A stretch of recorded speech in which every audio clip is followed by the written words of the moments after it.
O governo vai divulgar na tarde de hoje a meta fiscal de 2017. O número é aguardado desde o início da semana para revelar o tamanho do déficit nas contas públicas e quais as medidas previstas pela equipe econômica. A repórter Priscila Mendes está no Ministério da Fazenda e tem mais informações para a gente ao vivo. Boa tarde, Priscila.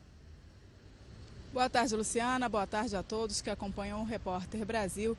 Há uma estimativa para que o governo apresente um rombo em torno de 150 bilhões de reais. O executivo precisa enviar essa previsão ao Congresso Nacional para que os parlamentares aprovem a lei, votem a lei de diretrizes orçamentárias, essa lei que orienta a elaboração do orçamento para o ano que vem. Então, essa entrevista coletiva que vai anunciar o tamanho desse rombo e quais serão as medidas adotadas para a economia deve acontecer aí no início dessa tarde. Agora pela manhã, o ministro da Fazenda, Henrique Meirelles, recebeu governadores da região Nordeste. Eles vieram se reunir com o ministro para pedir apoio da União para recompor as receitas dos estados. Os governadores disseram que tiveram uma perda estimada em torno de 14 bilhões de reais com a diminuição do Fundo de Participação dos Estados. Esse fundo ele reúne recursos de tributos arrecadados pela União que são repassados aos estados no período de 2000. Essa perda é calculada no período de 2015 ao final de 2016. Outro assunto também tratado pelos governadores aqui no Ministério da Fazenda foi sobre o projeto que tramita no Congresso Nacional para a renegociação da dívida da União dos estados com a União. E ontem os parlamentares rejeitaram a tramitação de urgência desse projeto, como veremos na reportagem a seguir. O governo precisava de 257 votos favoráveis ao pedido de urgência para acelerar a tramitação do projeto que renegocia a dívida dos estados com a União. Tem sido do conhecimento de todos a situação de penúria que os estados brasileiros vêm passando.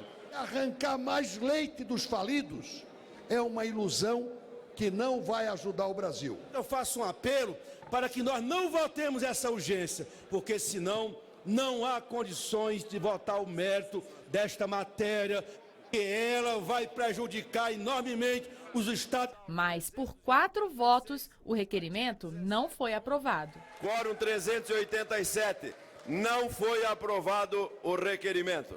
Há 2 semanas, o presidente interino Michel Temer recebeu aqui no Palácio do Planalto os representantes dos 26 estados e do Distrito Federal para discutir a dívida. Ele anunciou, então, essa proposta em análise pelo Congresso Nacional para adiar até 2017 o pagamento da dívida e alongar as parcelas por mais 20 anos. Em contrapartida, os estados se comprometeriam a cortar gastos e aumentar a contribuição previdenciária dos servidores. Mas na Câmara dos Deputados não houve consenso sobre o texto final. De acordo com o levantamento da FenaBrave, a Federação Nacional de Distribuidora de Veículos, o primeiro semestre deste ano foi o pior na venda de carros desde 2006. A indústria nacional de automóveis está passando por um momento complicado. De acordo com a FenaBrave, em 2016, as vendas de veículos tiveram o pior primeiro semestre dos últimos 10 anos. Em comparação com o mesmo período do ano passado, as vendas de carros, caminhões e ônibus sofreram uma queda de aproximadamente 25%. Porque a classe média e a classe trabalhadora compra seu carro e leva 2, 3, 4, 5 ou mais anos para trocar de carro. Então, como isso já vinha ocorrendo, era natural que o processo de vendas de carro, de crescimento das vendas, fosse brecado. De fato, ocorreu agora por uma conjunção de fatores. Além, evidentemente, da parada de crescimento da renda média da classe trabalhadora, um momento político também que é recessivo. Com o cenário econômico fragilizado, o consumidor de classe média que tem a oportunidade de comprar um veículo fica mais exigente. Muitas vezes, uma alternativa é comprar um carro usado ao invés do tão sonhado 0 km, mas nem sempre essa é a melhor opção.